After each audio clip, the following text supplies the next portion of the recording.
она придет со временем. Можно, допустим, сказать «жегым келет» или «жекым келет». То есть там человек, в принципе, поймет вначале. Главное, в процессе нужно это понимать, улавливать и уже исправлять.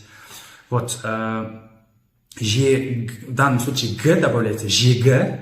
И плюс еще идет окончание именно притяжательное окончание, то есть кто именно хочет есть. «М» добавляется, если я хочу, «н» добавляется, если ты хочешь, «с» или «с» добавляется, если он хочет, «мз» добавляется, если мы хотим, да, то есть в зависимости от того, кто хочет, уже будем добавлять притяжательное окончание. В данном случае «жегым», то есть я хочу, да, «жегым», и добавляем слово «келеда». «Келеда» значит я, ну, то есть такая конструкция. «Гым келеда», «жегым келеда», «шкым келеда», «ойнағым келеда». «Келеда» это, можно сказать, приходит, то есть приходит желание, можно сказать. То есть я хочу есть, мне приходит желание есть.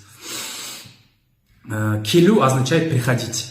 И вот этот «келю» можно менять в зависимости от времени, да, допустим, «келеда» это в будущем, да, или в повседневно, то есть всегда хочется вот что-то делать, или в будущем, да, я хочу в будущем вот что-то сделать. А если мы хотим, допустим, в данный момент что-то сделать, это уже будет «келіп жатыр», да, допустим, мен тамақ жегім келіп жатыр, су ішкім келіп жатыр, в данный момент я этого хочу. Или, допустим, жегім келді, я хотел есть. Прошедший, ну, то есть от времени вот этот «келю» будет меняться, в зависимости от времени.